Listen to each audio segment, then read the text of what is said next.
It begins not with commandments, prophets, or sacred texts, but with silence. Shinto, Japan's indigenous faith, doesn't ask you to believe anything in particular. It asks you to behave, to bow at the right angle, to wash your hands before you pray, to clap twice before the shrine. It is not a religion of doctrine, but of etiquette, one where the gods are less moral authorities and more polite guests you don't want to offend. That sounds charming, doesn't it?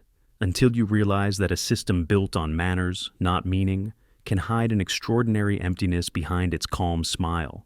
In Shinto, divinity is everywhere: the river, the mountain, the mirror, the emperor, the cherry blossom that blooms only to die. The world, they say, is alive with kami, spirits, essences, forces of nature, ancestors, and sometimes bureaucrats of the divine hierarchy.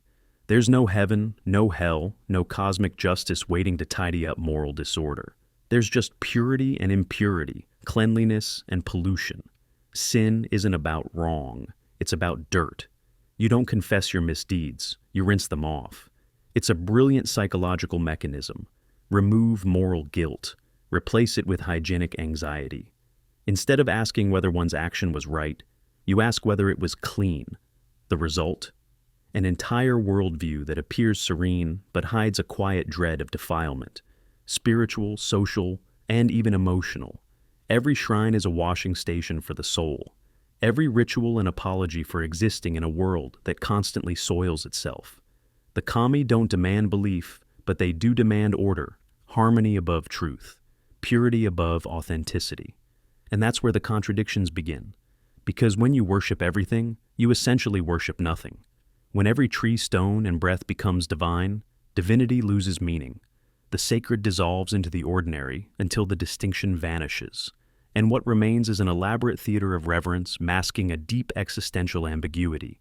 Shinto's genius lies in its ability to turn spiritual uncertainty into national identity. The Japanese don't follow Shinto. They breathe it, like air scented with ritual. Most would never call themselves religious. Yet, they bow at the shrine on New Year's, celebrate the festivals, and bless their cars and babies with equal sincerity. It's not about faith, it's about form. But form without belief is a fascinating thing. It's like an orchestra playing from memory after the sheet music has long been lost. Everyone knows the rhythm, no one recalls the reason. Historically, this ambiguity made Shinto an ideal partner for power. It demanded no scripture, no moral rebellion, no critique of authority. The state could sculpt it like clay. The emperor became divine not because he performed miracles, but because it was convenient for him to be seen as one. When belief is fluid, authority becomes the mold. And so, what began as reverence for nature was quietly re-engineered into loyalty to hierarchy. The gods of rice paddies and waterfalls evolved, or devolved, into symbols of national purity. The same concept that once cleansed hands before prayer was used to cleanse Japan of impure outsiders. The sacred and the political merged, and a faith that preached harmony found itself justifying war. That's the paradox of purity. It never ends at soap and water. Once purity becomes sacred, someone always becomes dirty. Shinto ritualized this divide so subtly that it still lingers beneath Japan's politeness. The idea that cleanliness is next to godliness is no longer moral, it's cultural. It defines everything from how people bow to how they hide discomfort. The shrine's basin has simply expanded to cover the entire society. Yet there's something deeply human in that. A yearning to make the invisible clean, to keep chaos at bay with ritual precision. To believe that by washing the body, one can somehow rinse the mind. But if purity is the ultimate virtue, then imperfection becomes the ultimate sin. And nothing is more imperfect than being human. That's where Shinto's contradiction touches the psyche. It denies moral guilt, but replaces it with aesthetic guilt. You don't feel wicked, you feel unworthy. The ideal is not to be good, but to be pure, and purity by definition is impossible to maintain. It's a standard designed to fail, gently, beautifully, forever. And so, the cycle continues. Pollution, purification, peace. Pollution again. A spiritual washing machine that never finishes its cycle. It's hypnotic, really. How a belief system without a doctrine manages to control behavior more effectively than those with thick holy books. Because when people don't realize they're obeying something, obedience becomes indistinguishable from identity. That's the subtle genius and danger of Shinto. There's a saying in Japan, the nail that sticks out gets hammered down. It's not a proverb, it's a psychological survival guide. And Shinto, though it doesn't say it outright, blesses the hammer. Harmony, in this worldview, isn't the absence of conflict, it's the suppression of it. Purity becomes social order. Pollution becomes dissent. The man who questions the ritual is not impure because of his words. He's impure because he disturbs the rhythm. In a society that confuses peace with silence, conformity becomes a sacred duty. Shinto doesn't need to punish you for disobedience. It simply makes you feel like you've stained the group. The fear isn't divine wrath, it's social shame. Imagine that. A religion so subtle it doesn't need hell to keep you obedient, just embarrassment. This is where the true brilliance of Shinto emerges. It operates not through fear of punishment, but through fear of exclusion. That's how it survived modernization, industrialization, even secularization, by dissolving into manners, festivals, and aesthetics. It turned spirituality into culture, and culture into obligation. You don't follow Shinto, you perform it. Every bow, every festival, every neatly folded napkin becomes a small act of ritual, a reaffirmation that you belong. But belonging has a price. It asks you to trade honesty for harmony, to polish your individuality until it reflects only what others want to see. And in that mirror-like conformity lies one of Shinto's most unspoken controversies, the quiet suffocation of the self. Because when you worship nature but suppress your own nature, what are you really venerating? The kami, those countless spirits inhabiting every leaf and rock, are said to be embodiments of beauty, order, and vitality. Yet, paradoxically, the human spirit is treated as dangerous if it strays from its prescribed path. Emotion must be masked, pain disguised, impurity hidden. The forest may be sacred, but the mind must remain manicured. It's a strange irony. The religion that celebrates the divine and chaos of nature cannot tolerate the chaos within a human being. Look closely, and you'll see how Shinto transformed the landscape into a metaphor for control. Every garden in Japan, though it looks natural, is meticulously curated, stones placed deliberately to appear accidental, trees pruned to suggest wildness while obeying invisible geometry. It's art that pretends not to be art. And that, in essence, is Shinto's relationship with truth. It must appear effortless, even when it's engineered. The same aesthetic extends to morality. Right and wrong are not eternal laws. They're situational performances. What matters is not whether something is right, but whether it looks harmonious. The appearance of purity becomes more sacred than its reality. And so, hypocrisy is not condemned, it's choreographed. During the era of state Shinto, this choreography reached its most polished form. The emperor was declared divine, not by revelation, but by ritual decree. Shrines became instruments of political unity, their prayers rewritten to sanctify nationalism. War was not seen as evil, it was seen as a purification of the nation. Soldiers dying in battle were told they'd become kami themselves, watching over the homeland like celestial bureaucrats. The gods of rain and fertility had evolved into gods of patriotism. And perhaps the most chilling part is how easily the population accepted it, not because they were gullible, but because the faith had trained them for centuries to obey the form without questioning the content. To question was to pollute. To resist was to stain the collective spirit. And so, when the empire fell, Shinto simply changed its costume. The divine emperor became a symbolic one. The gods of conquest turned back into gods of cherry blossoms and harvests. The same rituals continued, but their meanings quietly shifted again. Proof that a faith built on form can survive any moral collapse by pretending it never had a moral stance to begin with.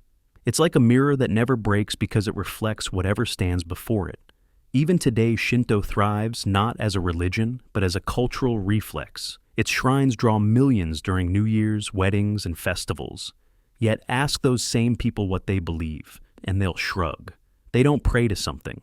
They pray as something, as Japanese, as part of the unspoken choreography. The act itself is enough. That's what makes Shinto uniquely modern despite its ancient roots. It offers spirituality without metaphysics. It sells belonging without belief. It gives comfort without commitment. You can participate without agreeing, worship without thinking, bow without asking why. It's religion reimagined as polite ambiguity. But beneath that politeness lies a deeper discomfort, the fear that if the ritual stopped, the entire illusion of harmony might collapse. The shrine is both sanctuary and crutch. It reminds people that meaning still exists, even if no one can define it anymore. Shinto doesn't offer answers, it offers arrangements. You don't solve the mystery, you decorate it. And perhaps that's why it feels so seductive to modern sensibilities. In a world weary of dogma, Shinto offers beauty. But beauty can be its own form of blindness when it's used to hide contradiction. Because if every rock and tree is sacred, then nothing is sacred enough to challenge injustice. If purity is the goal, then honesty becomes the threat. And when the ritual replaces reason, people stop noticing that the gods haven't spoken for a very long time. They've only been reflected in water, bowing to their own image. Step inside a Shinto shrine, and the first thing you notice is how alive it feels.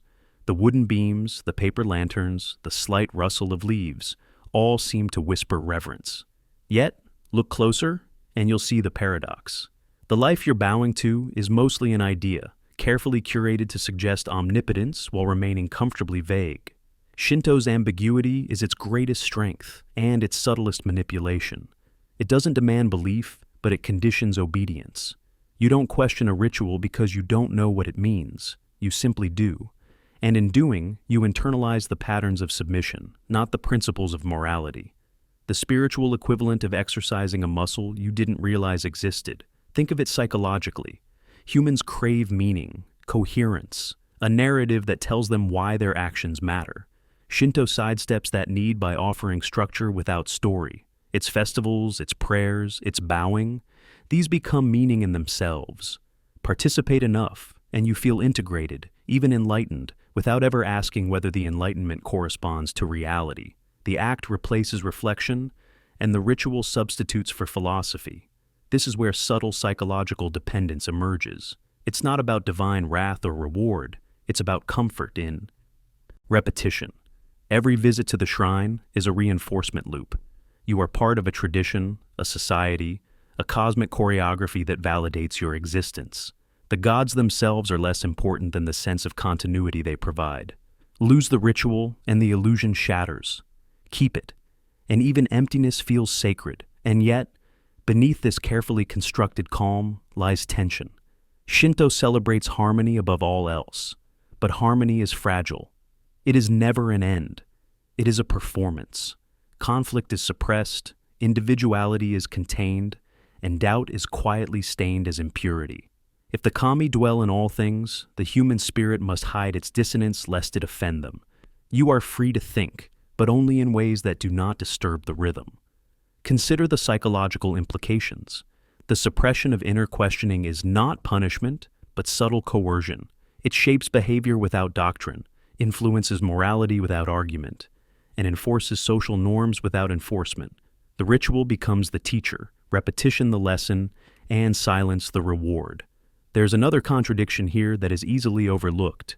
Shinto exalts nature and the natural world, yet the very nature it venerates is meticulously controlled. Forests are pruned, rivers diverted, gardens arranged to appear wild. The divine spontaneity of existence is subordinated to human taste and aesthetic. Reverence for natural forces is fused with human desire for order. In other words, the religion that praises chaos in life imposes a rigorous human discipline on both. Even its notion of purity is double-edged. Physical cleanliness, ritual washing, avoidance of defilement. These are outward signs of inner harmony, yet they also cultivate guilt. Impurity is ever present, a shadow that cannot be eliminated, ensuring perpetual anxiety beneath the serene surface. Humans are never truly pure, and that keeps them returning to the ritual, compelled by the gentle sting of inadequacy. The paradox intensifies when you look at morality. Shinto does not provide codified laws. It offers context-specific guidance, social cues, and an aesthetic ethic of balance. That is liberating, but also deeply limiting. When morality is tied to appearance and ritual rather than reason and reflection, honesty and justice become subordinate to conformity and order. The The gods of the forest do not intervene, the ritual does. Ethics becomes a matter of choreography, not choice. In this sense, Shinto is profoundly modern, though it is ancient. It functions as a psychological scaffolding, giving people meaning without demanding cognitive rigor. It trains minds to accept beauty as proof of sanctity, repetition as proof of belief, and social cohesion as proof of morality. In other words, it accomplishes the goals of religion without the awkwardness of absolutes, judgment, or divine intervention. Yet there is an inherent fragility. Because Shinto does not anchor itself in truth, any rupture in ritual or social structure can leave an existential void. The gods are everywhere, yet nowhere. The rituals are complete, yet incomplete. The moral compass is fluid, yet guiding. Its elegance is also its vulnerability. And there is a subtle irony in this. The same ambiguity that makes Shinto psychologically adaptive also ensures that its adherents remain dependent on form. The practice itself becomes indispensable, not the principles it might have once represented. People learn to trust the ritual, not the reality, and to obey the choreography of sacred acts without questioning why they exist. This is the essence of its controversial power. It offers freedom, but confines the mind. It celebrates life, but requires the suppression of inner truth. It venerates the natural world, but enforces human order. Participation is voluntary, yet almost inevitable once habituated. It does not demand faith, yet it commands attention. And in the midst of this, life continues. People love, mourn, work, fail, and celebrate, often unaware of the delicate architecture of belief supporting their every motion. The beauty of Shinto is undeniable, but so is its quiet subtlety in shaping behavior, perception, and thought. The dance between reverence and manipulation, freedom and conformity, ritual and psychology is delicate, and that dance is ongoing. Every festival, every boo, every purification ritual is both an homage and a rehearsal, a reminder of existence framed within invisible, unspoken rules. The brilliance and the controversy lie not in overt oppression or explicit dogma, but in the gentle, invisible shaping of human consciousness. It is religion without a creed, ritual without a god demanding obedience, and moral guidance without argument. And yet, for those attuned to the pattern, the effects are unmistakable. A society synchronized not by law, but by the subtle rhythm of devotion to form. Modern Japan wears Shinto lightly, almost invisibly. A business person stops at a shrine to bow before a big presentation. A family claps twice at New Year, exchanging polite wishes for health and prosperity. Children pour water over tiny hands, repeating actions their parents taught them, who in turn learned them from theirs. The act continues, and the meaning, optional, almost incidental. Yet this lightness masks influence as pervasive as air. Shinto shapes time, space, and expectation. The calendar itself is punctuated by festivals, the rice planting ceremonies, the harvest blessings, the seasonal processions of color and music. These rituals codify life's rhythms and keep cultural memory alive. They are joyous, aesthetic, and deeply human. But the beauty is inseparable from subtle social pressure. Participate, and you are connected. Abstain, and you are apart. It's here that the psychological nuance deepens. By emphasizing ritual over belief, Shinto allows people to feel spiritual engagement without confronting the uncertainty of truth. The mind can rest, soothed by repetition without ever challenging the meaning of existence.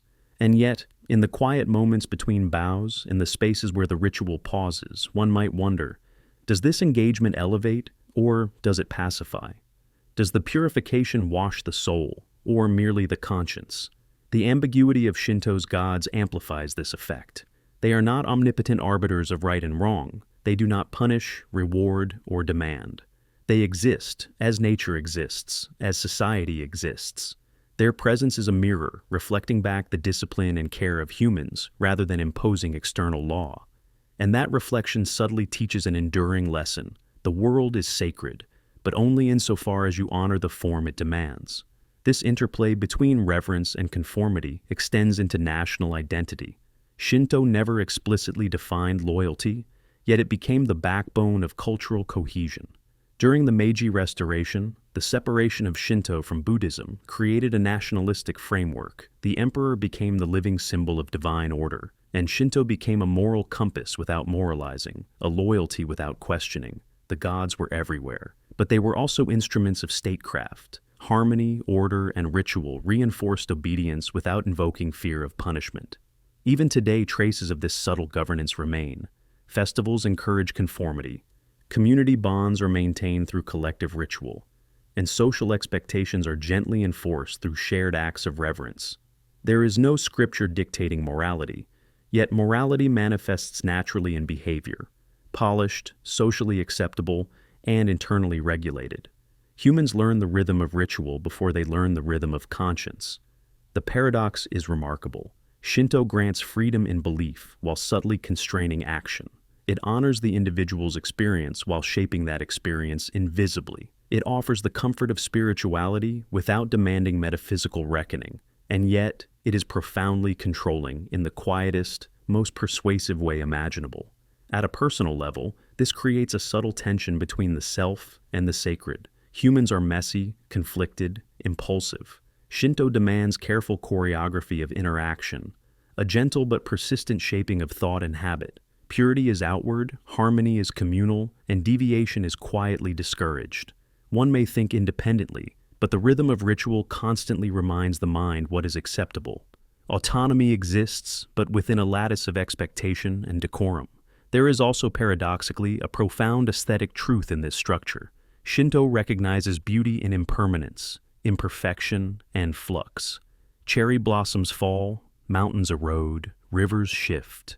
Life itself is transient.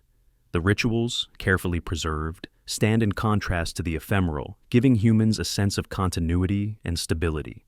It's a subtle dialogue, chaos framed by order, impermanence honored through permanence of action. But the controversy remains. Does this dialogue enlighten or anesthetize? Does it cultivate consciousness or merely the appearance of consciousness? When harmony is valued over honesty, when beauty is venerated over truth, human behavior is guided by reflection of ideals rather than ideals themselves. The gods do not dictate ethics. Humans mimic the form of sanctity, internalizing compliance without questioning content. Consider the modern shrine visitor. They bow, clap, and pray, perhaps for luck, perhaps for health, perhaps for a vague sense of connection. Rarely, if ever, do they reflect on why these rituals persist, what they mean, or how they shape thought and society. And that, perhaps, is Shinto's greatest paradox. It is both deeply alive and almost entirely invisible. Its power lies not in doctrine, but in habit, not in fear, but in expectation, not in certainty, but in the delicate shaping of human experience. The quiet sophistication of Shinto is its controversial genius. It provides spiritual structure without dogma, communal identity without overt coercion, aesthetic and ritual satisfaction without metaphysical certainty. And yet, by placing ritual above questioning, form above reflection, and harmony above truth, it subtly molds not only behavior, but thought itself. It's a religion that asks nothing, and in doing so, asks everything. The culmination of Shinto's quiet influence is perhaps easiest to observe in everyday life. A commuter steps onto a train, a salaryman adjusts his tie, a student offers a polite nod to a neighbor. All ordinary acts, yet subtly guided by the same principles that animate the shrines. Ritual has permeated not just religion, but the rhythm of living itself. At its heart, Shinto teaches that existence is a series of gestures, each with its own sacred weight. Wash your hands, bow, clap, offer coins, respect boundaries. And in performing these gestures, the human psyche internalizes a rhythm, a gentle discipline of conduct that demands harmony above all else. Individuality exists, but only as it can be synchronized with the collective. Free thought is tolerated, but it is always framed by the choreography of ritual. Consider the ethical consequences. In Shinto, morality is not judged by right or wrong, by universal principles, but by the effects of one's actions on the social and spiritual rhythm. An action that preserves harmony is virtuous. One that disrupts it is impure. Justice is situational, consequence is aesthetic. and the gods do not intervene, they reflect. The moral universe is internalized rather than externalized, experienced as subtle social pressure and ritual expectation. This brings us to the most profound tension in Shinto, the gap between the sacred and the self. Humans are messy, contradictory, impulsive, emotional. Shinto venerates nature, impermanence, and the divine in all things, yet asks the human participant to maintain impeccable composure, cleanliness, and ritual correctness. The sacred is everywhere, but one's own self is always, by definition, slightly out of place. Every imperfection becomes a subtle reminder of inadequacy, ensuring that the practitioner remains dependent on ritual for reassurance. It is here, in this delicate dance between freedom and control, that Shinto's intellectual controversy emerges. It provides comfort without clarity, structure without reason, and belonging without reflection. It does not demand belief, yet it shapes thought. It does not dictate morality, yet it molds behavior. It offers the aesthetic of transcendence while keeping transcendence safely within the boundaries of social decorum. Even its celebration of impermanence, so often admired in poetry, art, and literature, can be read as a sophisticated tool of regulation. By framing change and decay as beautiful, Shinto encourages acceptance of life's rhythms while discouraging rebellion against them. Death, decay, and failure are sanitized through ritual and metaphor, turning the messy reality of existence into an elegant, performative art. The human psyche learns to bow not only at shrines, but to the inevitability of its own limitations. And yet, there is undeniable beauty in this system. The aesthetic, the rhythm, the attention to detail. It elevates ordinary life into a continuous meditation. Ceremonies mark the passage of time, rituals honor relationships and labor, festivals celebrate natural cycles. Even if the gods are metaphorical, the psychological and social benefits are real. There is a profound intelligence in shaping a society where grace, respect, and mindfulness are habits cultivated through ritual rather than fear. This duality is Shinto's controversial essence. On one hand, it liberates the human mind from dogmatic rigidity, offering spiritual engagement without doctrinal oppression. On the other, it subtly enforces conformity, prioritizes harmony over truth, and places ritual above reflection. It is religion as choreography, faith as performance, and morality as aesthetic, a system that can inspire awe, peace, and connection, while quietly shaping thought and behavior in ways its practitioners may never consciously recognize. It asks nothing, yet asks everything. It elevates the natural world, yet constrains the human spirit. It celebrates impermanence, yet institutionalizes permanence in ritual. It promises connection, yet exacts subtle conformity. This is the paradox of Shinto, a religion without dogma, yet profoundly influential, a faith without explicit authority, yet deeply governing, a spiritual path without metaphysics, yet shaping minds and societies with exquisite precision. Perhaps that is why Shinto endures, quietly powerful, subtly controversial, and infinitely adaptable. Its genius lies not in theological sophistication, but in its ability to harmonize human experience with ritualized order, creating a sacred rhythm out of daily life.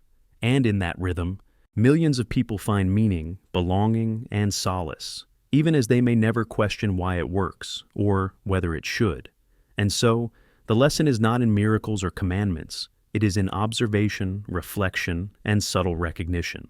The gods of Shinto may dwell in trees, rivers, and stones, but their most profound residence is within human thought, quietly shaping behavior, perception, and understanding without ever needing to speak. The sacred is not in doctrine, but in action, and the ritual itself becomes the living testament to a system that transcends belief while commanding it. So, now as the shrines stand quietly in towns and mountains, as festivals unfold in seasons and cycles, one might ask, what is truly sacred? The gods themselves, the ritual, or the human mind, so exquisitely trained to honor both? Where are you listening from? What time is it there? And what's your take on all this? Share your thoughts in the comments, not as an obligation, but as an invitation to continue the conversation, to wrestle with the quiet contradictions and subtle influences of Shinto, and perhaps to reflect on the rituals and rhythms that shape your own life.